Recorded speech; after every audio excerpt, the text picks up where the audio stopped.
మీ ఇంటి బాగలికి ఈ ఒక్క ఆకు కట్టితే చాలు, బీదవాడు కోటీశ్వరుడైపోతాడు. నమ్మకం లేదా? ఈ కథ మొత్తం చూస్తే మీ మైమీద జుట్టు నిక్కబుట్టుకుంటుంది. నమస్కారం ప్రియమైన దేవతలారా, ఇవాళ మనం మాట్లాడబోయేది కేవలం ఒక కథ కాదు. ఇది మన సనాతన ధర్మంలో దాగపడిన అద్భుతమైన రహస్యం. మన పెద్దలు, మహర్షులు మనకు చెప్పిన జీవిత సత్యం. ఎన్నో ఇళ్లలో చూస్తుంటాం, ఎంత సంపాదిస్తున్నా చేతిలో ఒక్క కాసు నిలవదు. రాత్రింబవళ్లు కష్టపడతారు, చెమటలు కారుస్తారు, కాని దారిద్ర్యం ఆ ఇంటిని వదిలిపోదు. ఎందుకు? లక్ష్మీదేవి ఆ ఇంటి బాగలు దాటి లోపలికి రావాలంటే ఏం చేయాలి? ఆ రహస్యం తెలియక ఎందరో బాధపడుతున్నారు. ఇలాంటి దుర్భర పరిస్థితిలో ఉన్న ఒక కుటుంబానికి ఒక మహానుభావుడు చెప్పిన అద్భుత పరిహారం. ఈ కథ కేవలం 24 గంటల్లో వాళ్ల హనేబరహ ఎలా మారిపోయిందో వినగానే మీ మైమీద రోమాంచం కలుగుతుంది.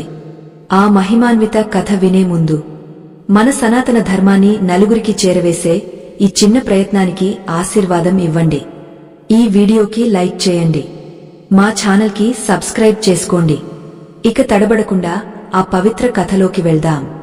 హిందూ గోదావరి నది తీరంలో రామపురం అనే చిన్న గ్రామం ఉండేది.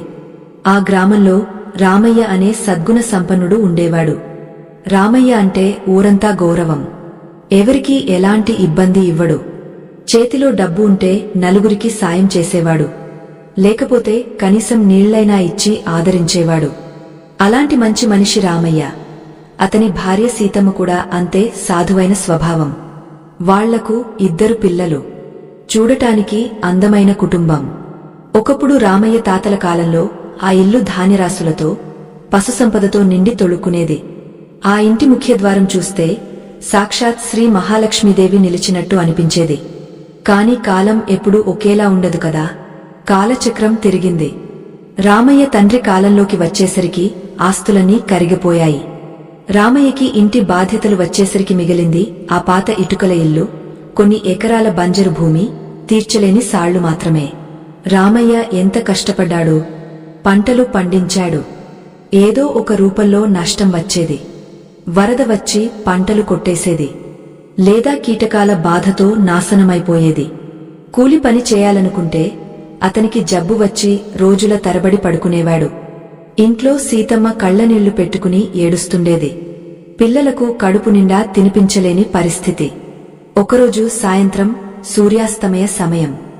ఆకాశమంతా ఎర్రగా మారింది. రామయ్య ఇంటి జగులుపై కూర్చుని శూన్యం వైపు చూస్తున్నాడు. లోపల నుంచి సీతమ్మ బయటికి వచ్చింది. చేతిలో చిన్న తామ్ర చెంబు, అందులో కొద్దిగా గంజినీరు. ఏంటయ్యా, మధ్యాహ్నం నుంచి ఉపవాసం ఉన్నారు, కనీసం ఈ గంజైనా తాగండి అంటూ సీతమ్మ దీనంగా అడిగింది. రామయ్య ఆమె వైపు చూశాడు. ఆమె కళ్లలో అసహాయత చూసి గుండె పిండుకుపోయింది. సీతా, పిల్లలు తినలేదా అని గద్గద స్వరంతో అడిగాడు. వాళ్ళు ఎప్పుడో నిద్రపోయారు, మీరు ఆలోచించకండి అంటూ సీతమ్మ అబద్ధం చెప్పింది. కాని రామయ్యకు తెలుసు, ఆ తల్లి తన పిల్లలకు ఉన్నదంతా తినిపించి తాను ఉపవాసముండి మిగిలిన ఆ చిన్న గంజిని తెచ్చిందని. రామయ్య కళ్లలో నీళ్లు తిరిగాయి. ఏం పాపం చేశాం సీతా? మనం ఎవరికీ అన్యాయం చేయలేదు. రోజూ దేవుడికి దీపం వెలిగస్తాం. అయినా మనకే ఎందుకీ దుస్థితి? మన ఇంటి హొస్తులు దాటి లక్ష్మీదేవి ఎందుకు లోపలికి రావట్లేదు? దారిద్ర్యం మనల్ని ఎందుకిలా కాడిస్తోంది అని బాధతో అన్నాడు. అదే సమయంలో ఆ బీదీ చివర్లో ఒక వింత శబ్దం వినిపించింది.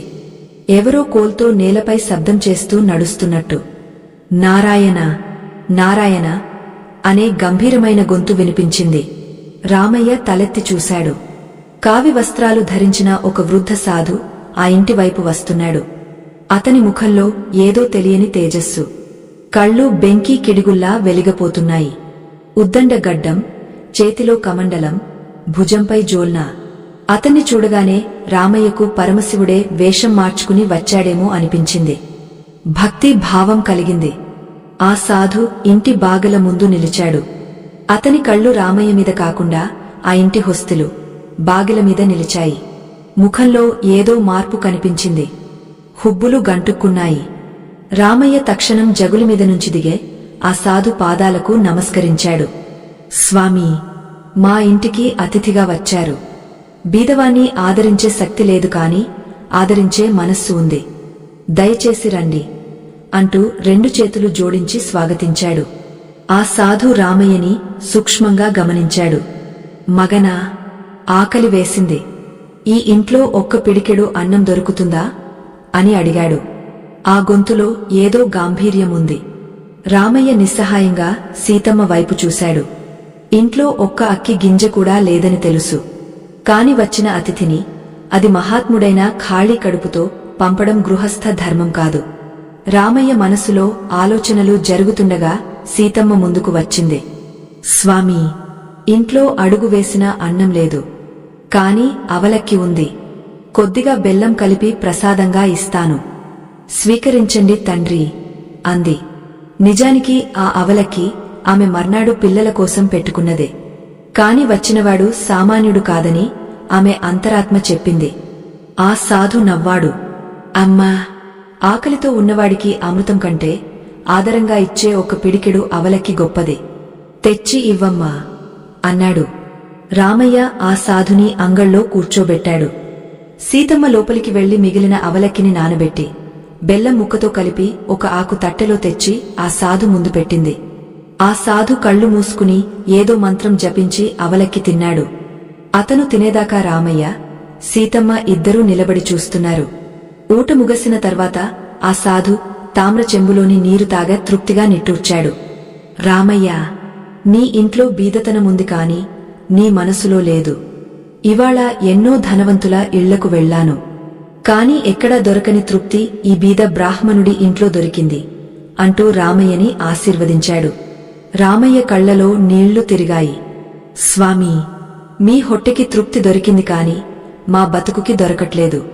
తరతరాలుగా మా వంశం ఇలాగే బాధపడుతోంది. సాళ్లు, జబ్బులు, అవమానాలు ఇంకా మాకు సాధ్యం కావట్లేదు. స్వామీ, మా ఇంటికి ఏమైంది? మా జాతకంలో దోషముందా లేక వాస్తులో దోషముందా? దయచేసి మార్గం చూపించండి అంటూ ఆ సాధు పాదాలపై పడ్డాడు. ఆ సాధు రామయ్యని లేపి భుజం తట్టాడు. కూర్చో మగనా, నీ సమస్యకి కారణం జాతకం కాదు, నీ ప్రారబ్ధం కూడా కాదు.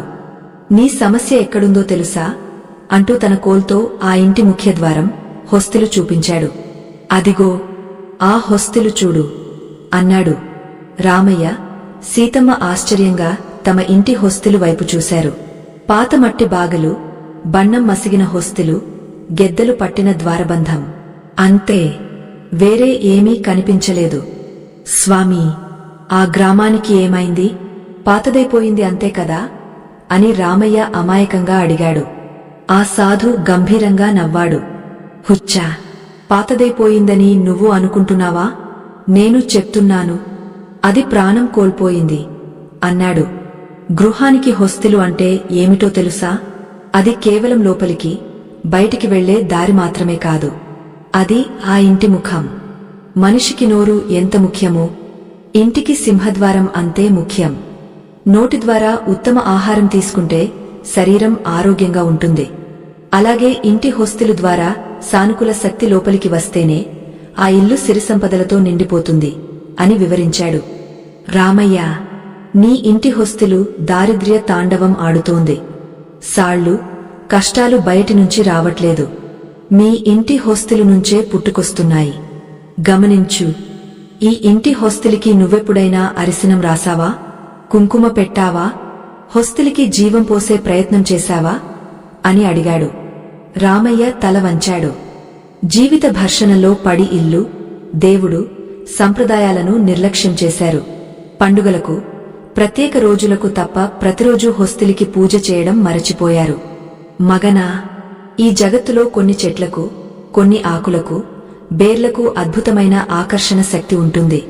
హిందూ గ్రంథాల్లో దోషులు ఈ రహస్యాలను రాసి ఉంచారు. కాని కాలక్రమేణా మనుషులు మరచిపోయారు. నీ ఇంటికి అంటిన ఈ పీడ నివారణ కావాలంటే, రేపు ఉదయానికి నీ హనేబరహ మారాలంటే నువ్వు చేయాల్సింది ఒక్కటే అన్నాడు. ఒక ఆకుని తెచ్చి నేను చెప్పిన విధంగా హొస్తిలికి కట్టితే 24 గంటల్లో సాక్షాత్ లక్ష్మీదేవి నీ ఇంట్లోకి అడుగుపెడుతుంది అన్నాడు. రామయ్య, సీతమ్మ ఆసక్తిగా, ఆశతో అతని వైపు చూశారు. ఏంటి స్వామీ, ఆకు ఎక్కడ దొరుకుతుంది?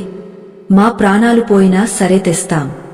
మాకు ఈ కష్టాల నుంచి విముక్తి ఇవ్వండి అంటూ వేడుకున్నారు. ఆ సాధు తన జోల్నా నుంచి ఒక చిన్న విభూతి ఉండని తీసి రామయ్యకి ఇచ్చాడు. భయపడకు మగనా, ఆకు కోసం అడవికి వెళ్లాల్సిన అవసరం లేదు. హిమాలయాలకు వెళ్లాల్సిన పని లేదు. అది మన చుట్టూ దొరికేదే. కాని దానికి ఒక విశేషత ఉంది. దాన్ని కీళ్లు పాటించాలి. బాగిలికి కట్టేటప్పుడు మంత్రం చెప్పాలి. అది తెలిస్తేనే ఫలితం వస్తుంది అన్నాడు. మొదట అసలు విషయం చెప్తాను, విను అని ఆ సాధు మాట్లాడటం మొదలెట్టాడు. ఈ సృష్టిలో ప్రాణశక్తి ప్రతి అణువులోనూ ఉంటుంది. కాని కొన్ని విశేష సమయాల్లో, కొన్ని విశేష సస్యాల్లో ఆ శక్తి 10 రెట్లు ఎక్కువ అవుతుంది. అమావాస్య, పౌర్ణమి తిథుల్లో సముద్రం ఎలా ఉబ్బిపారుతుందో అలాగే గ్రహాల స్థితి ప్రకారం చెట్ల బేర్లలో కూడా శక్తి ప్రవాహం మారుతుంది అన్నాడు. నీ ఇంటికి ప్రధాన దోషమేంటంటే, నీ ఇంటిపైన, నీ కుటుంబంపైన నీ పొరుగువాళ్ల అసూయ విపరీతంగా ఉంది. ఆ అగ్నిలో నీ సంపద చుట్టూ బూడిద అవుతోంది. ఆ అగ్నిని ఆర్పడానికి సామాన్య నీరు సరిపోదు. దివ్యమైన ఔషధం కావాలి అన్నాడు. రామయ్య గుండెల్లో ఆ మాటలు లోతుగా దిగాయి. ఒకప్పుడు వాళ్లు బాగున్నప్పుడు ఊరంతా రామయ్య మహారాజులా బతుకుతున్నాడు అని అసూయపడేవాళ్లు. ఆ మాటలే ఇప్పుడు శాపాలుగా మారాయని అతనికి అర్థమైంది. స్వామీ, ఆనందపడాలంటే ఏం చేయాలి? ఆ ఆకు ఏది అని రామయ్య ఆతురంగా అడిగాడు. సాధు శాంతంగా చెప్పడం మొదలెట్టాడు. మగనా, రేపు ఉదయం బ్రహ్మముహూర్తంలో లేచి తలస్నానం చేసి శుభ్రమైన బట్టలు ధరించి ఊరి బయట శివాలయానికి వెళ్ళు. ఆలయం వెనకాల ఎవరూ ఎక్కువ తిరగని ప్రదేశంలో ఒక పొద ఉంటుంది. ఆ పొద ఆకులే మనకు కావాల్సిన సంజీవిని. ఆ చెట్టి పేరు అని ఒక్క క్షణం ఆగాడు. రామయ్య గుండె వేగంగా కొట్టుకుంది. ఆ చెట్టి పేరు ఉత్తరాణి అని గంభీరంగా చెప్పాడు. కాని ఆగు, ఉత్తరాణి అని ఎక్కడైనా ఉన్నదానికోస్తే ప్రయోజనం లేదు. దానికి ఒక పద్ధతి ఉంది. ఉత్తరాణి గిడ్డలో సాక్షాత్ బుధగ్రహ కారకత్వం ఉంటుంది. కుబేరునికి అత్యంత ప్రియమైనది. ఈ ఉత్తరాణిని బాగలికి కట్టడానికి ముందు ఒక చిన్న తంత్రముంది. అదే అసలు రహస్యం అన్నాడు.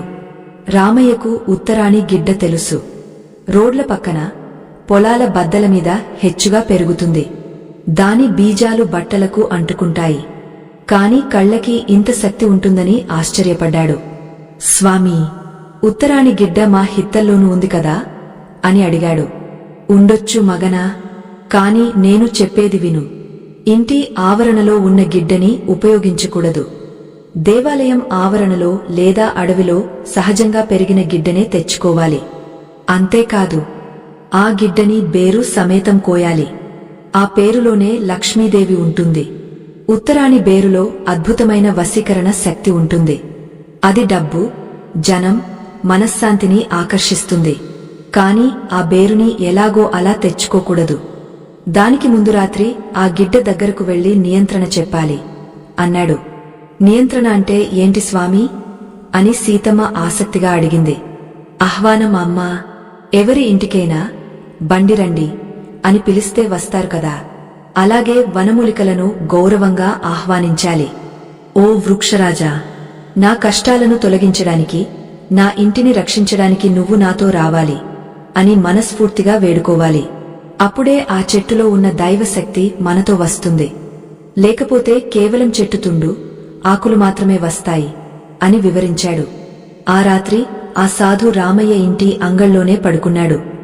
రామయ్య, సీతమ్మకి నిద్ర పట్టలేదు. రేపు ఉదయం ఏం జరగబోతోంది? ఆ సాధు చెప్పినట్టు చేస్తే నిజంగా వాళ్ల హనేబరహ మారుతుందా అనే ఆలోచనల్లో రాత్రంతా గడిచింది. ఉదయం జాము 3 గంటలకు రామయ్య నిద్రలేచాడు. చలి నడుము వణికిస్తోంది. అయినా చల్లని నీళ్లతో స్నానం చేసి మడి చేసుకున్నాడు. ఆ సాధు కూడా లేచి ధ్యానంలో కూర్చున్నాడు.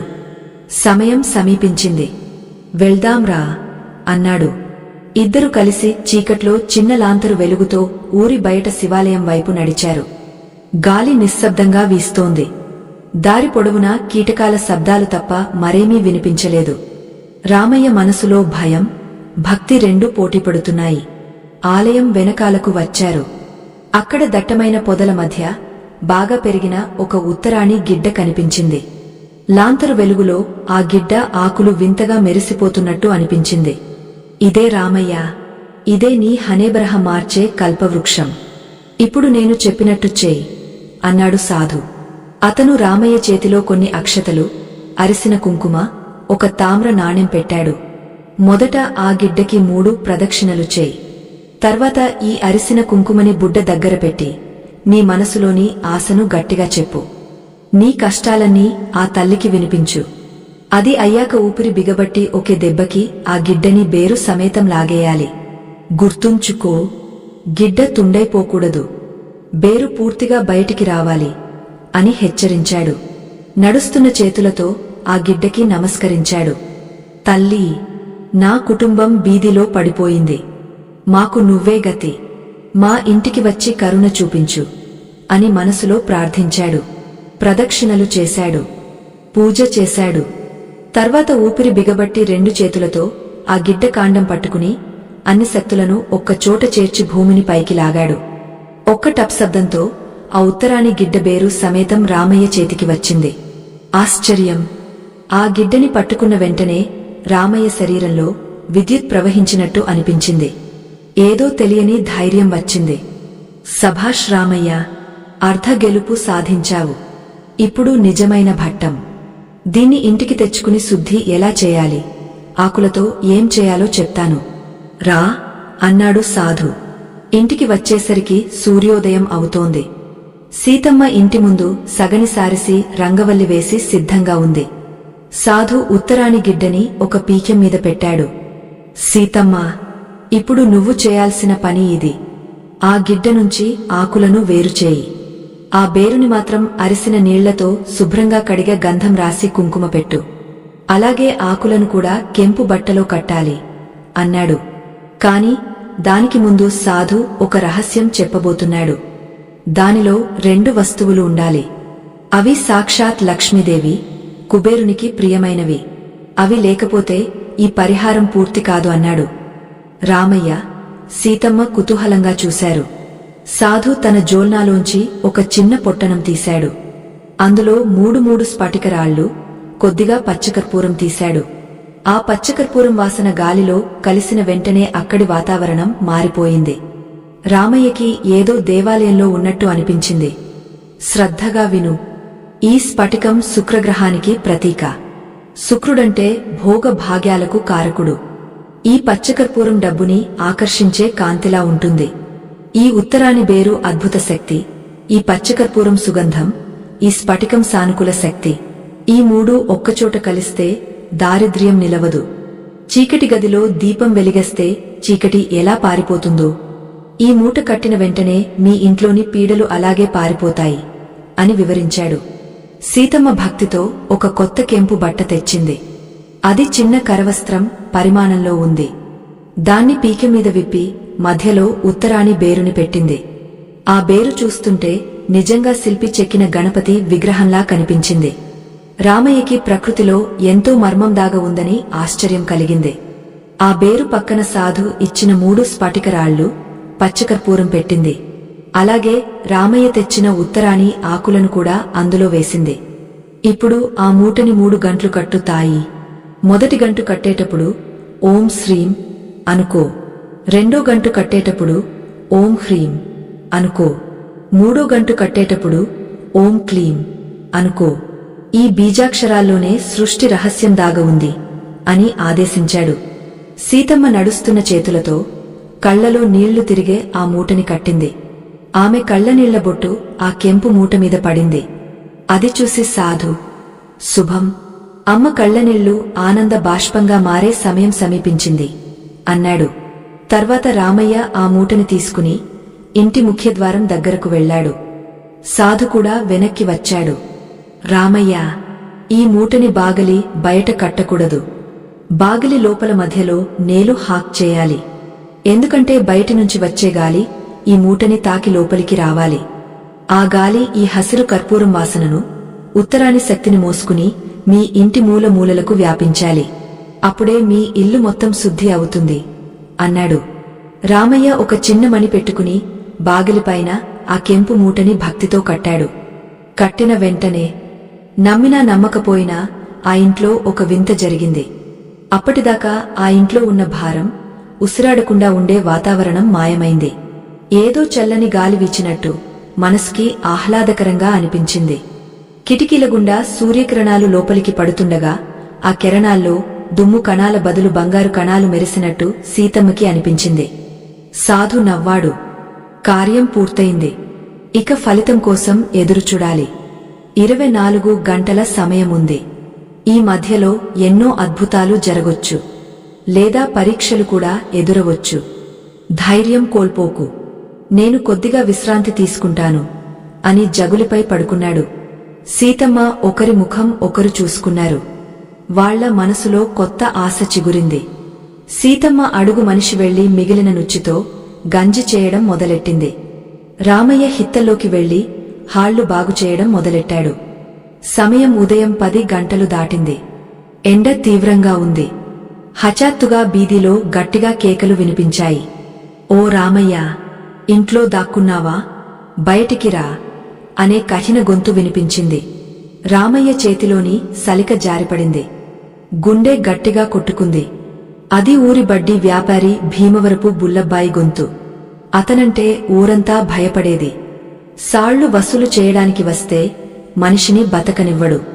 పాత తీస్తాడు. బీదిలో నిలబెట్టి బూతులు తిడతాడు. అతనికి ఇచ్చిన సాళ్లు 5,000. బడ్డితో కలిపి ఇప్పుడు 25,000 దాటాయి. రామయ్య నడుస్తూ ఇంటి ముందుకు వచ్చాడు. సీతమ్మ భయంతో హొస్తిలు వెనక నిలిచింది. బుల్లబ్బాయి చేతిలో మందపాటి కోలు, కళ్ళు ఎర్రగా మారి ఆవేశంగా ఇంటివైపు వస్తున్నాడు. అతని వెనక 2 అనుచరులు. ఏంరా, ఎన్ని రోజులు తరిగేస్తావ్? నిన్న మొన్న అని కాలం వెళ్లబుచ్చుకుంటున్నావ్. ఈ రోజు చివరి. నా బాకీ తీర్చు, లేకపోతే ఈ ఇంటిని జప్తి చేయించాలా అంటూ కేకలు పెడుతూ బుల్లబ్బాయి హొస్తిల మెట్లెక్కాడు. రామయ్యకి గొంతు బయటికి రావట్లేదు. కొద్దిగా సమయం ఇవ్వండి, పంట రాలేదు. రాలగానే అని ఏదో అనబోయాడు.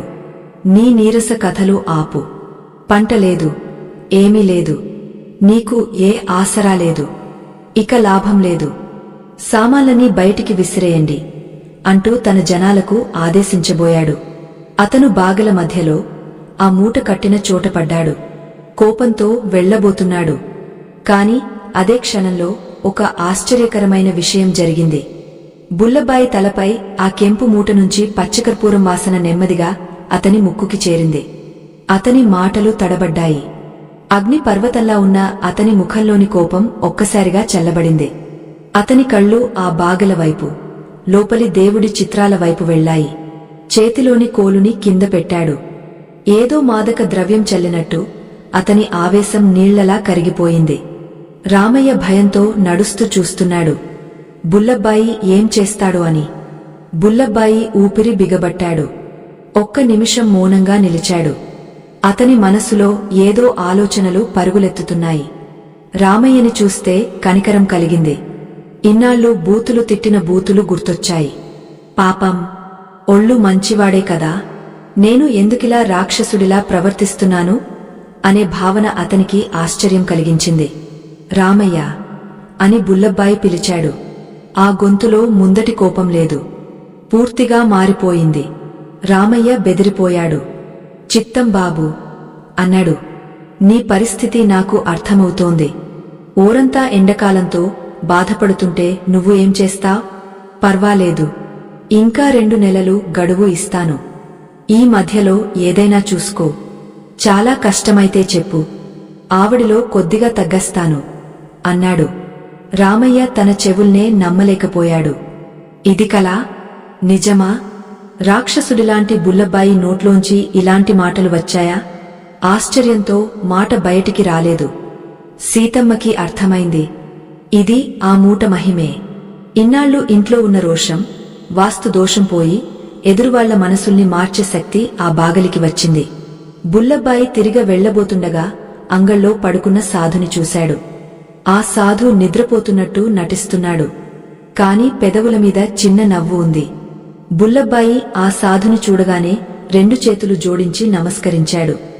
ఏదో అతనికి పాదాభివందనం చేయాలనిపించింది. కాని అతను నిద్రపోతున్నాడని ఆపేశాడు. సరే రామయ్య, నేను వెళ్తున్నా, పిల్లల్ని జాగ్రత్తగా చూసుకో అని చెప్పి తన జనాలతో వెళ్ళిపోయాడు. రామయ్యకి కాళ్లలో బలం వచ్చినట్టయింది. ఓడిపోయి సీతమ్మని పట్టుకున్నాడు. చూసావా సీత, చూసావా, యమధర్మరాజులాంటి బుల్లబ్బాయి ఎలా మారిపోయాడు? స్వామి చెప్పింది నిజమే, మన కష్టాలు దూరమయ్యే రోజు వచ్చేసింది అంటూ ఆనందంగా గంతేశాడు. సీతమ్మ కళ్లలో నీళ్లు తిరిగాయి. ఆమె ఓడిపోయి సాధు పాదాలపై పడింది. స్వామీ, మీరు మాకు దైవం, మీ రుణం ఎలా తీర్చగలం అంటూ ఏడవడం మొదలెట్టింది. సాధు కళ్ళు తెరిచి లేచి కూర్చున్నాడు. అమ్మా, ఇది కేవలం ఆరంభం మాత్రమే. ఆ ఉత్తరాణి బేరులోని వశీకరణ శక్తి సామాన్యమైనది కాదు. అది శత్రువుని మిత్రుడిని చేస్తుంది. క్రూరత్వం కరుణగా మారుతుంది. కాని నిజమైన అద్భుతం ఇంకా జరగాలి. ఈ రాత్రి మీ అదృష్టం మారే ఘటన జరగబోతోంది. అంతవరకు తాళ్లు ఉండండి అని ఆశీర్వదించాడు. మధ్యాహ్నం గడిచింది. సాయంత్రం అయింది. రామయ్య ఇంటి వాతావరణం మారిపోయింది. తినడానికి గంజి మాత్రమే ఉంది కాని మనసులో తృప్తి ఉండటంతో అది పరిమాణంలా అనిపించింది.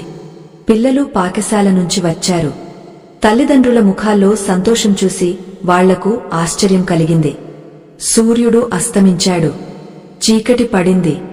ఊరంతా నిశ్శబ్దంగా ఉంది. రామయ్య దీపం వెలిగించి ఆ బాగలికి కట్టిన కెంపు మూటకి సామ్రాణి ధూపం వేస్తున్నాడు. ధూపం ఇంటంతా ఆవరించింది. ఓం మహాలక్ష్మీ నమః అంటూ స్తోత్రం చదువుతున్నాడు. రాత్రి 8 గంటల సమయం. ఎవరో బాగలు తట్టారు. రామయ్య, సీతమ్మ బెదిరిపోయారు. ఈ సమయంలో ఎవరు వచ్చారు? మళ్లీ బుల్లబ్బాయి మనసు మారి వచ్చాడా, లేక వేరెవరైనా పంపారా అని రామయ్య భయపడుతూ బాగలు తెరిచాడు. బయట చీకటి కమ్మేసింది. ఒక వ్యక్తి నిలబడి ఉన్నాడు. అతని వేషధారణ చూస్తే ఈ ఊరి మనిషిలా కనిపించలేదు. ఖరీదైన బట్టలు, చేతిలో సూట్ కేస్, కళ్లద్దాలు, ముఖం చెమటతో తడిసిపోయింది. చాలా అలసినట్టు కనిపిస్తున్నాడు. నమస్కారం అన్నా, ఇది రామయ్య గారి ఇంటేనా అని అడిగాడు. అవును, నేనే రామయ్య, నీవు ఎవరు అని రామయ్య సందేహంగా అడిగాడు. ఆ వ్యక్తి నవ్వాడు. హాయ్, చివరకు దొరికింది. అయ్యో, నా కారు ఊరి చివర్లో పాడైపోయింది. డ్రైవర్ మెకానిక్ కోసం పక్క ఊరికి వెళ్లాడు. ఈ మధ్యలో నాకు భయంకర దాహం వేసింది. దగ్గర్లో ఎవరినైనా అడిగితే ఈ ఊరిలో అతిథుల్ని ఆదరించేవాళ్లు రామయ్య గారే అని ఎవరో చెప్పారు. అందుకే ధైర్యం చేసి వచ్చాను. కొద్దిగా నీళ్లు ఇస్తారా అని అడిగాడు. రామయ్యకి మాట బయటికి రాలేదు. ఒకప్పుడు అతని తాతల కాలంలో ఇలాగే అతిథులు వచ్చేవాళ్లు. కాని ఈ బీదతనంలో ఇంత రాత్రి ఒక గొప్ప మనిషి నీళ్ల కోసం వచ్చాడా? అయ్యో, ఖచ్చితంగా రండి, లోపలికి రండి.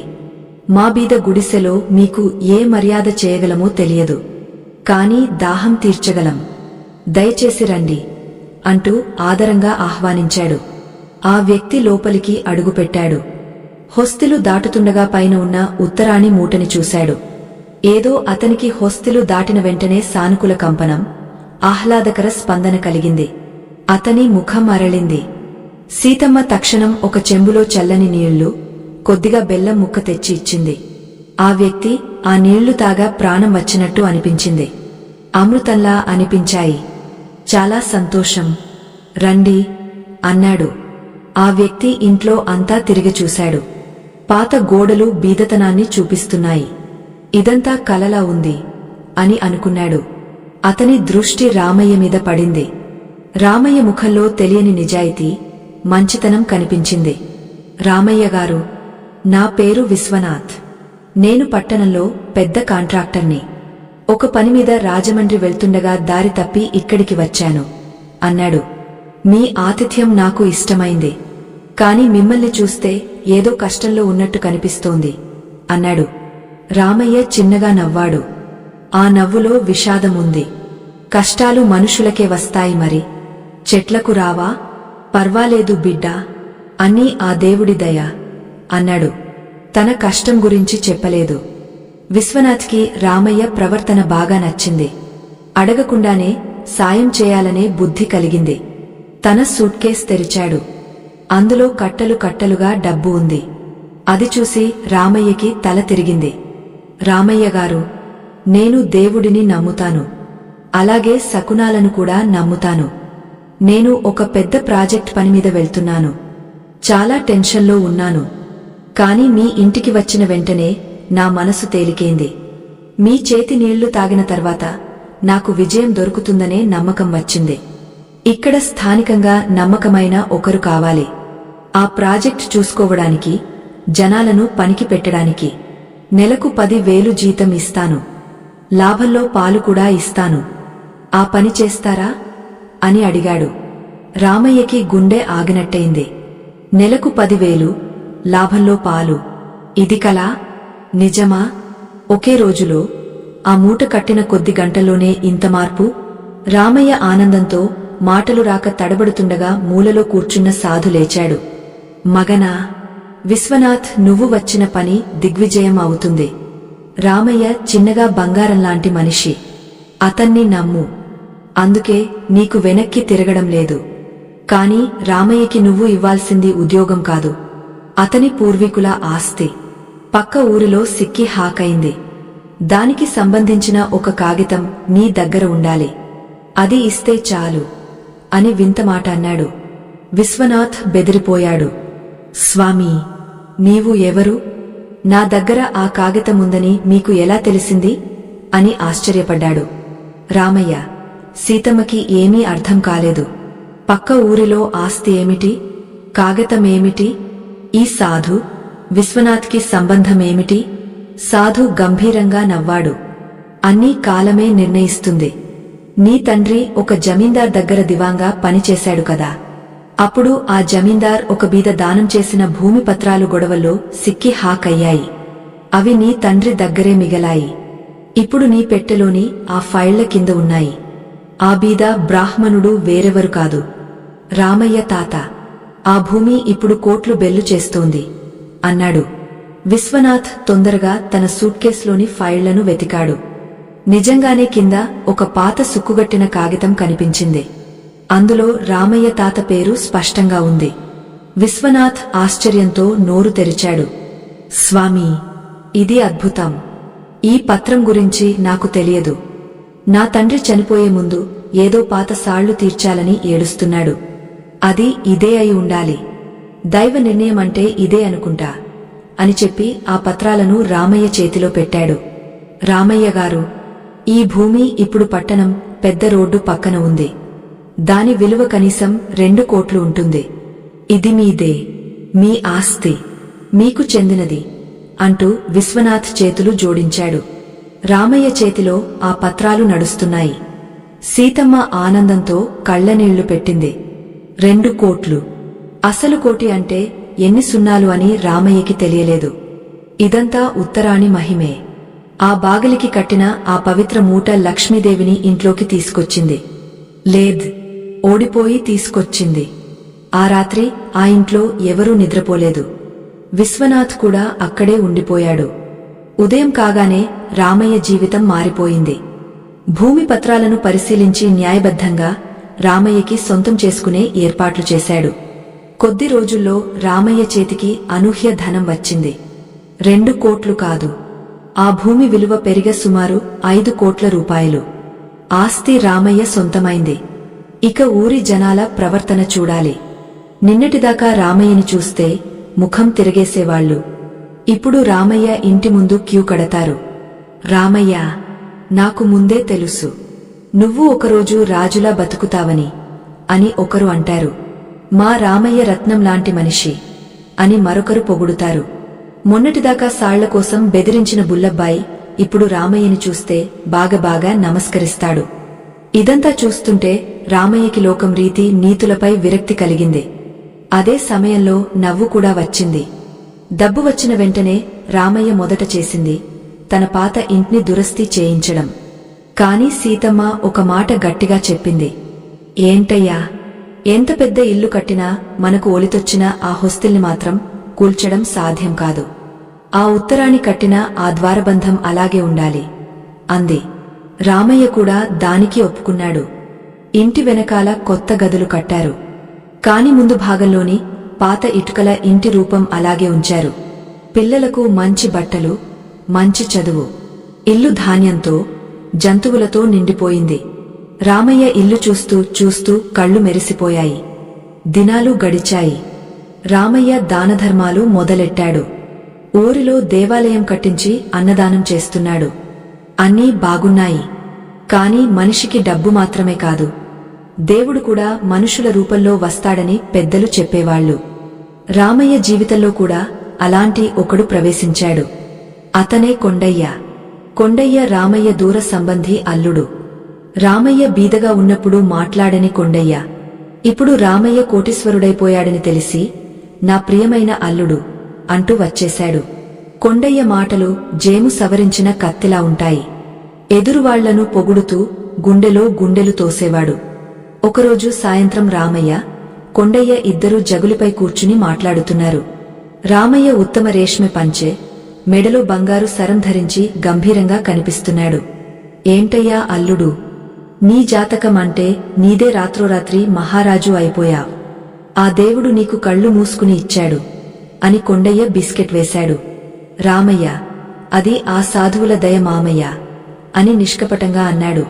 కొండయ్య కళ్ళు ఆ బాగిలిపై నేలు హాకైన ఆ ఒణగిన ఆకుల మూటపై పడ్డాయి. అతని ముఖంలో అసహ్యం, కుతంత్రం ఒకేసారి కనిపించాయి. అవును భావా, అన్నీ బాగున్నాయి. కాని నాకు ఒక్క విషయం మాత్రం నచ్చలేదు అంటూ ముఖం చిరాకుగా చేశాడు. ఏంటి భావా అని రామయ్య అడిగాడు. ఏమీ లేదు. నువ్వు ఇప్పుడు ఈ ఊరికి పెద్ద దిక్కు. నీ ఇంటికి కలెక్టర్లు, శాసనసభ్యులు వస్తారు. రేపు నీ పిల్లల పెళ్లి సంబంధాలకు పెద్దలు వస్తారు. అందరూ నీ ఇంటి వైభవం చూసి మెచ్చుకుంటారు. కాని ఆ బాగలి వైపు చూస్తే మాత్రం ముక్కుమీద వేలు పెడతారు. అంతా అద్భుతమైన భవనానికి ఆ బీదపాత బాగలు ఎందుకు? అందులో నేలు హాకైన ఆ కస ఏమిటి? ఒనగన ఆకులు, కప్పు బట్టచూరు. థీ, దృష్టి బొంబే అనిపిస్తోంది. ఎవరో మాట మాడించినట్టు ఉంది. నిన్ను చూసేవాళ్లకు అది సరిపోవట్లేదు భావా అని విషం కక్కాడు. రామయ్య ఒక్క క్షణం ఆలోచనలో మునిగాడు. నిజమే, ఇంటంతా కొత్త బన్నాలతో మెరిసిపోతుంటే ఆ బాగలి దగ్గర ఆ పాత చీల ఇంచుమించు అసహ్యంగా కనిపిస్తోంది. కాని సాధు మాటలు గుర్తొచ్చాయి. లేదు భావా, అది మాకు ఒలితొచ్చిన సెంటిమెంట్. ఆ సాధువు అది తీయొద్దని చెప్పారు అన్నాడు. కొండయ్య గట్టిగా నవ్వాడు. ఓ పిచ్చి భావా, సాధువులు ఏదేదో చెప్తారు. వాళ్లు అడవుల్లో ఉంటారు కాబట్టి వాళ్లకు అదే దొరుకుతుంది. నీకు ఆస్తి వచ్చింది నీ తాత పుణ్యంతో, ఆ కాగితాల వల్లే, ఆకుల వల్ల కాదు. అది కాదని నేను చెప్పట్లేదు. కనీసం ఆ బాగిల్ని మార్చు. ఒక పెద్ద తేగ బాగలు హాక్చేయి. ఆ చీలను తీసుకెళ్లి దేవుడి గదిలో పెట్టు. అందరికీ కనిపించేలా బాగలి మీద నేలు హాక్ చేయడమెందుకు? నలుగురు చూసి నవ్వుతున్నారు తెలుసా అని సుళ్ళు చెప్పాడు. రామయ్యకి డబ్బు వచ్చినా బుద్ధి మారలేదు. ఇంకా ఆనాటి వైద్యుల నమ్మకాల్ని వదులుకోలేదని వ్యంగ్యం చేశాడు. రామయ్య ఒక్క క్షణం ఆలోచనలో మునిగిపోయాడు. నిజమే, ఇల్లంతా కొత్త బన్నాలతో, గోడలు మెరిసిపోతుంటే ఆ బాగిలి దగ్గర ఆ పాత చీల, ఆ ఒణిగిన ఆకుల మూట కొంచెం అసహ్యంగానే కనిపిస్తోంది. అందరూ చూసి ఏమనుకుంటారో అనే ఆలోచన మనసులోకి వచ్చింది. మనుషులకు డబ్బు వచ్చిన వెంటనే స్థానమానం, కాయిలే మొదలవుతుంది. ఇతరులు ఏమనుకుంటారో అనే భయం పెరిగిపోతుంది. ఆ రాత్రి భోజన సమయంలో రామయ్య ఈ విషయం సీతమ్మతో ప్రస్తావించాడు. సీత, భావ మామయ్య చెప్పినది కూడా నిజమనిపిస్తోంది. ఆ బాగలు చాలా పాతదైపోయింది. ఇంటికి వచ్చేవాళ్లు ఆ మూట చూసి వింతగా అనుకుంటున్నారు. మనం ఆ మూటని తీసి దేవుడి గదిలో సురక్షితంగా పెట్టేద్దాం. బాగలికి కొత్త బాగలు మార్చేద్దాం అన్నాడు. సీతమ్మ చేతిలోని అన్నపు ముద్ద జారిపడింది. ఆమె కళ్లలో భయం తొణికిసలాడింది. ఏమిటయ్యా, మీకు ఏదైనా పిచ్చి పట్టిందా? ఆ స్వామి ఏమన్నారో మరచిపోయారా అది మన ఇంటికి ప్రాణమని చెప్పారు. కష్టాల్లో ఉన్నప్పుడు సాయం చేసిన దేవుణ్ణి ఇప్పుడు సుఖాలు వచ్చాక మూలలో పారేస్తారా? కొండయ్య మామయ్య మాటలు నమ్మొద్దు. అతనికి మన మంచి ఎప్పుడూ ఇష్టం కాదు. దయచేసి ఆ తప్పు చేయొద్దు. ఆ మూటని కదలద్దు అంటూ గట్టిగా చెప్పింది. రామయ్యకి భార్య మాటలు నచ్చలేదు. అంతేకాదు, కొండయ్య మాటలు అతనిలో అహంకారాన్ని మరింత పెంచాయి. నేను చెప్పినది విను సీత. నేను ఇప్పుడు సామాన్య రామయ్య కాదు. నా మాటకి విలువ ఉంది. అంత చిన్న మార్పు చేస్తే ఏమవుతుంది? ఆ సాధువు ఆ మూటని ఉంచమన్నారు, కాని బాగలి మీదే ఉంచమనలేదు కదా. దేవుడి గదిలో పెడితే ఇంకా పవిత్రంగా ఉంటుంది అని వాదించాడు. సీతమ్మ ఎంత బేడ్కున్నా వినలేదు. మర్నాడు ఉదయం రామయ్య కూలీలను పిలిచాడు. ఒక బడగిని పిలిపించాడు. ఈ బాగల్ని తీసేయ్, కొత్త తీగ బాగలు హాక్చేయ్, పని ఇప్పుడే మొదలెట్టు అని ఆజ్ఞాపించాడు. బడగా సామాన్లతో సిద్ధమయ్యాడు. కొండయ్య పక్కనే నిలబడి నవ్వుతూ, పేరు, ఇన్నాళ్ల తర్వాత ఒక మంచి నిర్ణయం తీసుకున్నావు. ఈ పాతమట్టి బాగలు పోతే లక్ష్మీదేవికి కొత్త కళ వస్తుంది అని ప్రోత్సహించాడు. రామయ్య ఒక స్టూల్ పెట్టుకుని హొస్తిలి పైకి ఎక్కాడు. తన చేతులతో ఆ ఉత్తరాని మూటని బిగించిన గంట్లు విప్పడానికి ప్రయత్నించాడు. ఆ మూటని తాకిన వెంటనే అతని చేతులు ఏదో తెలియకుండా నడిచాయి. మనసులో ఏదో హెచ్చరిక మోగినట్టు అనిపించింది. వద్దు రామయ్య, ఇది తప్పు అని అంతరాత్మ అరిచింది. కాని పక్కనే కొండయ్య, కూలీలు తనను చూస్తున్నారనే అహంకారం అతన్ని వెనక్కి తిరగనివ్వలేదు. ఓ, ఇందులో ఏముంది? సాధువు చెప్పాడు కదా, ఇన్నాళ్లు ఉంచాం, ఇప్పుడు దేవుడి గదిలో పెడతాను అని తనతో తాను సమాధానం చెప్పుకుని ఆ మూటని విప్పేశాడు. ఆ కెంపు మూటని చేతిలోకి తీసుకున్నాడు. సరిగ్గా ఆ మూటని హొస్తిలి నుంచి వేరు చేసిన క్షణంలో అప్పటిదాకా ప్రశాంతంగా ఉన్న వాతావరణం ఒక్కసారిగా మారిపోయింది. ఆకాశంలో మేఘాలు లేకుండానే పెద్ద గుర్రుమని ఉరుము మోగింది. గాలి బలంగా వీచి చెట్లు వంగపోయాయి. ఇంటి చుట్టూ ఒక వింత శక్తి తిరగడం మొదలైంది. రామయ్య భయంతో వణికాడు. కాని కొండయ్య నవ్వుతూ, ఏమైందిరా? ఏదో ప్రమాదం జరిగినట్టు అనిపిస్తోంది. కాని పర్వాలేదు, రేపు పని చేస్తాం, నువ్వు వెళ్లి విశ్రాంతి తీసుకో అని కూలీలను పంపేశాడు. రామయ్య ఆ మూటని తీసుకుని దేవుడి గది మూలలో పెట్టాడు. కాని అతనికి తెలియని ఒక విషయమేమిటంటే, ఉత్తరాని వేరుకి ఉన్న శక్తి ఒక గుండెలా పనిచేస్తుంది. శత్రువులను, దుష్ట శక్తులను లోపలికి రానివ్వకుండా ఆపే కాపలాదారుడు అది. ఆ మూటని బాగలి నుంచి తీసి లోపల గదిలో పెట్టగానే ఆ కాపలా తొలగిపోయింది. ఇంటి ముఖ్యద్వారం రక్షణ లేకుండా అయిపోయింది. కోట బాగలు తెరిచినట్టే శత్రువులు దాడి చేయడానికి దారి తెరుచుకుంది. దారిద్ర్య దేవత ఆ ఇంటి చుట్టూ ఇప్పటికే హంచు వేసి ఉంది. ఆ రాత్రి రామయ్యకి నిద్ర పట్టలేదు. మధ్యరాత్రి 2 గంటల సమయం. హఠాత్తుగా బయట ఏదో శబ్దం వినిపించింది. ఎవరో గోడ ఎక్కినట్టు. ఇన్నాళ్లు ఆ సాధువు మహిమతో కళ్ళెత్తి చూడలేని కళ్ళు ఇప్పుడు రక్షణ లేకపోవడంతో ధైర్యంగా వచ్చేశాయి. రామయ్య కిటికీ నుంచి చూశాడు. 4 ముఖాలకు ముసుగులు హాక్ చేసుకుని చేతుల్లో ప్రాణాంతక ఆయుధాలతో ఇంటి వెనక బాగలు బద్దలు కొడుతున్నారు. రామయ్య గుండె ఆగనట్టయింది. ఇంట్లో కోట్ల రూపాయల నగదు, బంగారముంది. బ్యాంక్ రజారోజు కావడంతో అన్నీ ఇంట్లోనే ఉన్నాయి. సీతా, సీతా అంటూ భార్యని లేపాడు. ఆమె లేచి బయటి శబ్దాలు వినగానే అర్థం చేసుకుంది. నేను చెప్పాను కదా, ఆ రక్షణ రేఖని తీయొద్దని. ఇప్పుడు చూడు ఏమైంది అంటూ ఏడుస్తూ దేవుడి గది వైపు పరుగెత్తింది. ఆ మూటని తీసుకుని వచ్చింది. ఇప్పుడు ఏం ప్రయోజనం సీతా? వాళ్ళు లోపలికి వస్తున్నారు. పోలీసులకు ఫోన్ చేద్దాం అంటే సిగ్నల్ రావట్లేదు. మన పని అయిపోయింది అంటూ రామయ్య కూర్చుండిపోయాడు. కళ్ళు బాగలు బద్దలయ్యాయి. పెద్ద శబ్దంతో బాగలు ముక్కలయ్యాయి. 4 కళ్లతో లోపలికి ప్రవేశించారు. ఎవరూ కదలొద్దు, ప్రాణాలు తీసేస్తాం అంటూ కేకలు పెడుతూ రామయ్య గొంతుకకి కత్తి పెట్టారు. రామయ్య ప్రాణభయంతో వణికాడు. కళ్ల ముందు తన సంపద, తన కుటుంబం నాశనమవుతున్నట్టు అనిపించింది. అప్పుడు సీతమ్మ ఒక సాహసం చేసింది. ఆమె చేతిలోని ఆ మూటని గట్టిగా పట్టుకుని కళ్ళు మూసుకుంది. తల్లీ, అపరాధం జరిగింది. నా గండు తెలియకుండా తప్పు చేశాడు. క్షమించు, మమ్మల్ని రక్షించు అంటూ ప్రార్థిస్తూ ఆ కళ్ల నాయకుడి వైపు ఆ మూటని విసిరింది. ఆ చిన్న బట్ట మూట ఆ కళ్ల ఛాతీకి తగిలింది. అంతే, అక్కడ ఒక అద్భుతం జరిగింది. ఆ మూట తగిలిన వెంటనే ఆ కళ్ల నాయకుడు విద్యుత్ షాక్ తగిలినట్టు వణికాడు. అతని కళ్ల ముందు ఏదో భయంకర దృశ్యం కనిపించినట్టు. వద్దు, నన్ను చంపొద్దు, వద్దు అంటూ కేకలు పెడుతూ వెనక్కి పడిపోయాడు. ఉన్నది ఒక చిన్న మూటే, అది తగిలితే మనిషికి ఏమవుతుంది? కాని అక్కడ జరిగింది వేరు. ఉత్తరాని బేరులోని ఆకర్షణ శక్తితో పాటు శత్రువుల మనసుని భ్రమల్లో పడేసే స్తంభన శక్తి కూడా ఉంది. సాధువు చెప్పిన మంత్రం, ప్రకృతి సహజ శక్తి కలిసి ఆ కళ్ల మెదడులో భయంకర భ్రమల్ని సృష్టించాయి. మిగిలిన ముగ్గురు కళ్ళు ఆ మూటని, సీతమ్మని చూశారు. సీతమ్మ ఆవేశంతో దుర్గాదేవిలా కనిపిస్తోంది. ఇంకొక అడుగు ముందుకు వేస్తే మీరు కూడా అలాగే అవుతారు. మా ఇంటికి కాపలాగా ఉన్న శక్తి సామాన్యమైనది కాదు.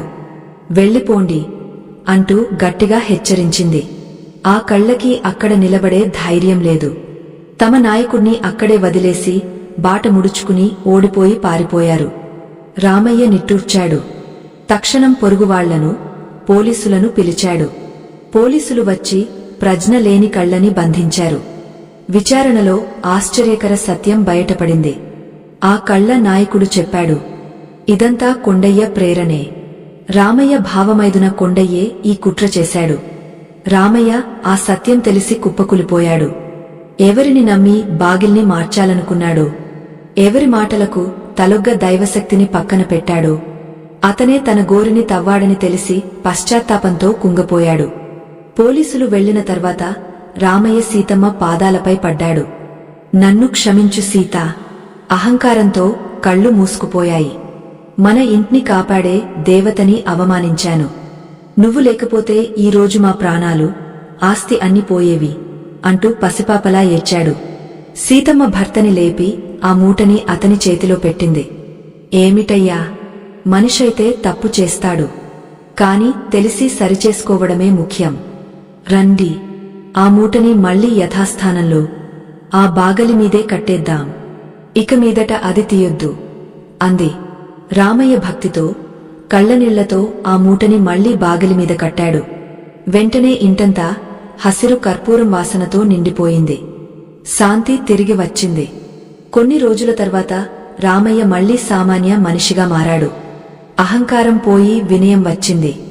వచ్చిన ఆస్తిని నలుగురికి ఉపయోగపరుస్తూ ధర్మబద్ధంగా జీవించడం మొదలెట్టాడు. కాని కథ ఇక్కడితో సుఖాంతం కాలేదు. అసలు తిరుగు ఇక్కడే ఉంది. ఉత్తరాని గిడ్డకి ధనాన్ని ఆకర్షించే శక్తి ఉందని తెలిసిన కొందరు స్వార్థపరులు దాన్ని దుర్వినియోగం చేయాలని ప్రయత్నించారు. ఆ ఊర్లో భూపతిరాజ్ అనే భూమాలెక్కడ ఉన్నాడు. అతనికి అపార ఆశే. రామయ్య ఇంటి బాగలి రహస్యం, ఆ మూట గురించి ఊరంతా గుసగుసలాడుతోంది. ఏదో చేసి ఆ శక్తిని తనది చేసుకోవాలని యోచించాడు. రామయ్యలాంటి అమాయకుడికి అంత ఆస్తి ఉంటే, నాకు ఆసక్తి ఉంటే ఇంకెంత సంపాదించొచ్చు అని దురాశతో ఆలోచించాడు. కేరళ నుంచి ఒక మాంత్రికుడిని పిలిపించాడు. స్వామీ, రామయ్య ఇంట్లోని ఉత్తరాని శక్తిని నా ఇంటికి మార్చాలి. ఎంత ఖర్చైనా పర్వాలేదు అన్నాడు. ఆ మాంత్రికుడు నల్లటి బట్టలు ధరించి భయంకరంగా ఉన్నాడు. రామయ్య ఇంటి చుట్టూ తిరిగే తన శక్తులతో పరిశీలించాడు. రాజా, ఆ ఇంట్లోని శక్తి సాత్వికమైనది. దాన్ని బలవంతంగా లాగడం కష్టం. కాని ఒక మార్గముంది. ఆ ఉత్తరాని మూటని ఎవరైనా చేతులతో తాకి అపవిత్రం చేస్తే దాని శక్తి నాశనమవుతుంది. ఆ తర్వాత లక్ష్మీదేవి ఆ ఇంటిని వదిలి బయటికి వస్తుంది. అప్పుడు నా మంత్రాలతో ఆమెను నీ ఇంటికి బంధిస్తాను అన్నాడు. భూపతిరాజ్ కుతంత్రంగా నవ్వాడు. అలాగే స్వామీ, నా దగ్గర ఒక నమ్మకమైన సేవకురాలు ఉంది. రామయ్య ఇంట్లో పనిచేసే వృద్ధురాలు గంగమ్మ. ఆమె అమాయకురాలు అన్నాడు. గంగమ్మని పిలిపించి డబ్బు ఆమిషం చూపాడు. గంగమ్మ, నువ్వు చేయాల్సింది చిన్న పని. రేపు రామయ్య ఇంట్లో ఎవరూ లేనప్పుడు బాగలి దగ్గరకు వెళ్ళి ఆ మూట మీద ఈ నిమ్మకాయ నీళ్లు చల్లు. అంతే, నీకు 10,000 ఇస్తాను అన్నాడు. ఆ నీరు సామాన్య నీరు కాదు, మాంత్రికుడు మంత్రించిన నీరు. గంగమ్మ డబ్బు ఆసక్తికి లొంగపోయింది. సరే, ఎవరికీ తెలియకుండా చేస్తాను అంది. మర్నాడు రామయ్య, సీతమ్మ దేవాలయానికి వెళ్లారు. ఇంట్లో ఎవరూ లేరు. గంగమ్మ నెమ్మదిగా బాగలి దగ్గరకు వచ్చింది. చేతిలో మంత్రించిన నీటి బాటిల్. ఆమె గుండె వేగంగా కొట్టుకుంటోంది. కాని 10,000 రూపాయలు గుర్తొచ్చి ధైర్యం తెచ్చుకుంది. మెట్లెక్కి బాటిల్ మూత తీసి ఆ మూట మీద నీరు చల్లబోయింది. అదే క్షణంలో ఎక్కడినుంచో ఒక పెద్ద కప్పు నాగర హావు బుసలు కక్కుతూ బాగలి మీద నుంచి కిందికి దిగింది. గంగమ్మ ఆ హావుని చూడగానే అమ్మో అంటూ భయంతో వెనక్కి సరిగింది. మెట్ల మీద నుంచి జారి కింద పడిపోయింది. చేతిలోని బాటిలొడిసి ఆ నీరు ఆమె మీదే పడింది. వెంటనే ఆమె శరీరంలో మంట మొదలైంది. అమ్మో, కాలుతోంది, కాపాడండి అంటూ కేకలు పెట్టింది. ఆ మాంత్రికుడు మంత్రించిన నీరు ఇతరులకు హాని చేయడానికి ఉద్దేశించినదే, కాని తిరిగా ప్రయోగం చేసిన వాళ్లనే కాల్చేసింది. ఆ కేకలు విని పొరుగువాళ్లు వచ్చారు. గుడి నుంచి రామయ్య, సీతమ్మ కూడా వచ్చారు. గంగమ్మని ఆసుపత్రికి తీసుకెళ్లారు. అక్కడ భయంతో గంగమ్మ నిజం చెప్పేసింది. భూపతిరాజ్ కుట్ర, మాంత్రికుడి యోజన అంతా బయటపడింది. ఊరి జనం ఆగ్రహంతో భూపతిరాజ్ ఇంటిమీద దాడి చేశారు. పోలీసులు వచ్చి భూపతిరాజ్ని, మాంత్రికుడిని అరెస్ట్ చేశారు. ఈ ఘటన తర్వాత రామయ్యకి ఒక విషయం స్పష్టంగా అర్థమైంది. ఆ మూట కేవలం ఆనందమిచ్చే యంత్రం కాదు, అది ధర్మానికి రక్షకుడు.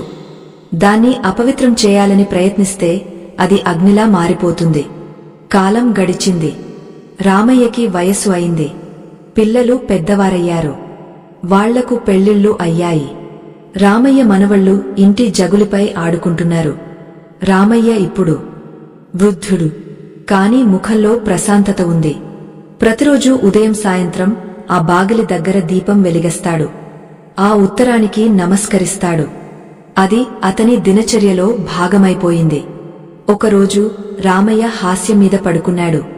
తన అంత్యకాలం సమీపించిందని అర్థమైంది. తన కోడల్ని పిలిచాడు. మగనా, నేను వెళ్లిపోయాక ఆస్తి కోసం జగడాలు చేయొద్దు. నేను మీకు ఇచ్చే నిజమైన ఆస్తి ఆ బాగలి మీదున్న ఉత్తరాణి గిడ్డ. దాన్ని ఎప్పటికీ తీయొద్దు. ప్రతి సంవత్సరం కొత్త ఉత్తరాణి బేరుని తెచ్చి పాతదాన్ని పరుగెత్తే నీటిలో వదిలేయాలి. ఈ రహస్యాన్ని మీ పిల్లలకు కూడా చెప్పాలి. ఇది మన ఇంటి ఆచారం అని చివరి ఆశగా చెప్పాడు. రామయ్య కళ్ళు మూసుకున్నాడు. అతని ఆత్మశాంతికి ఊరంతా సమావేశమైంది. ఆ రోజు ఆ ఇంటి బాగలి దగ్గర ఒక వింత దృశ్యం కనిపించింది. ఆ ఉత్తరాణి గిడ్డ నుంచి ఒక చిన్న పువ్వు రాలి రామయ్య మీద పడింది. అది ప్రకృతి రామయ్యకు ఇచ్చిన వీడ్కోలు. కాని రామయ్య తర్వాతి తరం ఈ సంప్రదాయాన్ని సరిగా పాటించిందా? ఆధునిక కాలంలో, టెక్నాలజీ యుగంలో రామయ్య మనవడు విక్రమ్ అమెరికాలో చదువుకుని వచ్చాడు. అతనికి ఈ పూజలు, సంప్రదాయాల మీద నమ్మకం లేదు. డాడీ, ఇదే మన బాగలి మీద ఆ కస ఏమిటి? దాన్ని తీసేద్దాం అంటూ తండ్రితో జగడం చేశాడు. తండ్రి ఎంత చెప్పినా వినకుండా ఒకరోజు విక్రమ్ ఆ ఉత్తరాణి మూటని విప్పి చెత్త బుట్టలో వేశాడు. అలా వేసిన 24 గంటల్లో విక్రమ్ వెళ్తున్న కారుకి భయంకర ప్రమాదం జరిగింది. కారు నలిగిపోయింది. కాని విక్రమ్కి స్వల్ప గాయాలు కూడా లేకుండా ప్రాణాపాయం నుంచి తప్పించుకున్నాడు. ప్రమాద స్థలంలో విక్రమ్ జేబు నుంచి ఒక చిన్న వస్తువు కింద పడింది. అది చూసి విక్రమ్ ఆశ్చర్యపడ్డాడు. అది ఆ ఉత్తరాణి మూటలో ఉన్న స్ఫటికరాయి. అది అతని జేబులోకి ఎలా వచ్చిందో అతనికి తెలియలేదు. తనని రక్షించింది ఎవరు? ఆసుపత్రి బెడ్ మీద పడుకుని ఆలోచిస్తుండగా అతని గదికి ఒక వైద్యుడు వచ్చాడు. ఆ వైద్యుడు వేరెవరు కాదు, రామయ్యకి ఇన్నేళ్ల క్రితం ఆ ఉత్తరాణి రహస్యం చెప్పిన ఆ సాధువు శిష్యుడు. వైద్యుడు నవ్వుతూ విక్రమ్ వైపు చూశాడు. విక్రమ్, విజ్ఞానానికి అందని అనేక విషయాలు ఈ ప్రకృతిలో ఉన్నాయి. నీ అజ్జ నమ్మిన శక్తి మూజనమ్మకం కాదు. ఉత్తరాణిలో ఉండే ఎలక్ట్రోమాగ్నెటిక్ శక్తి, విద్యుత్ కాంతీయ శక్తి, దాని గురించి నీకు తెలియదు. అది నెగటివ్ శక్తులను ఎలా తిప్పికొడుతుందో ఇప్పుడు అర్థమైందా అని అడిగాడు. విక్రమ్కి కళ్ళు తెరుచుకున్నాయి. తనని రక్షించింది తన అజ్జ నమ్మకమే అని అర్థమైంది. ఆ మూట వెనుక వైజ్ఞానికత ఏమిటి? ఆయుర్వేదంలో దానికి ఎందుకు అంత ప్రాముఖ్యత ఉంది? ఈ కథ ద్వారా మనం నేర్చుకోవాల్సింది ఏమిటి? ఉత్తరాణి సస్యం గురించి అద్భుతమైన వివరణ ఇస్తాను. ఉత్తరాణి బీజాలతో అన్నం వండి తింటే 1 నెలపాటు ఆకలి అనిపించదు. ఋషులు తపస్సు చేసేటప్పుడు దీన్నే తినేవాళ్లు. అంత శక్తివంతమైన సస్యాన్ని మనం కళ్ళగా చూస్తున్నాం. ఆ బేరుని తలకింది పెడితే చెడు కలలు రావు. గర్భిణీ స్త్రీలు సులభంగా ప్రసవం కావడానికి ఉత్తరాణి బేరుని సొంటికి కట్టుకుంటారు. ఇంతటి దివ్య ఔషధాన్ని నీ అజ్జ బాగలికి కట్టిన ఉద్దేశ్యం కేవలం డబ్బు కోసం కాదు.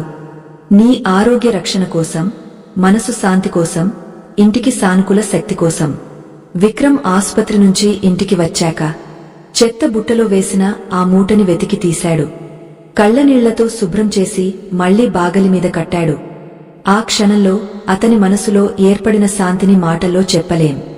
ఈ కథ మనకు ఏం చెబుతోంది ప్రియమైన వాళ్లారా? మన సనాతన ధర్మంలో ప్రతి ఆచరణ వెనక ఒక గొప్ప సత్యం దాగ ఉంది. బాగలికి అరిసినం రాయడం, ఆకులు కట్టడం అలంకారం కోసం కాదు. అవి కీటకనాశన శక్తి, కేంద్ర రక్షణ, సానుకూల శక్తి ఆకర్షణ కోసం. రామయ్య కథ ఒక ఉదాహరణ మాత్రమే. నమ్మకముంటే రాయి కూడా దేవుడే. నమ్మకం లేకపోతే దేవుడు కూడా రాయిలా కనిపిస్తాడు. మనమందరం మన ఇంటి బాగిల్ని కేవలం ద్వారంగా భావించకుండా లక్ష్మీదేవి అడుగుపెట్టే దారిగా భావిద్దాం. సాధ్యమైతే ఉత్తరాణి గిడ్డనో, కనీసం మామిడి తోరణాలనో కట్టి మన ఇంటిని పవిత్రంగా ఉంచుదాం. ఎక్కడ భక్తి, ధర్మముంటాయో అక్కడ సిరి సంపదలు తామే వస్తాయి. మీరు కూడా రేపే ఉత్తరాణి గిడ్డని తెచ్చి శుభ్రం చేసి, సాధువు చెప్పినట్టు పచ్చకర్పూరం, స్ఫటిక రాళ్లతో కలిపి బాగలికి కట్టి చూడండి. ఫలితాలు తక్షణమే రాకపోవచ్చు. కాని మీ ఇంట్లో సానుకూల శక్తి, శాంతి, సంపద మెల్లగా పెరుగుతాయనడంలో సందేహం లేదు. ఈ కథను మీ ముందుకు తీసుకొచ్చేందుకు మేము చాలా శ్రమించాం. మీకు ఈ ప్రయత్నం నచ్చితే మీ చేతిలోని ఒక చిన్న సాయం మాకు చాలా బలం. ఈ కథను ఇష్టపడిన వాళ్ళు లైక్ చేయండి. ఇలాంటి మరిన్ని ఆధ్యాత్మిక, హృదయస్పర్శి కథల కోసం మా ఛానల్ని సబ్స్క్రైబ్ చేసుకోండి. మీరు సబ్స్క్రైబ్ చేసిన ప్రతి ఒక్కరూ మాకు ఒక్కొక్క దీపం.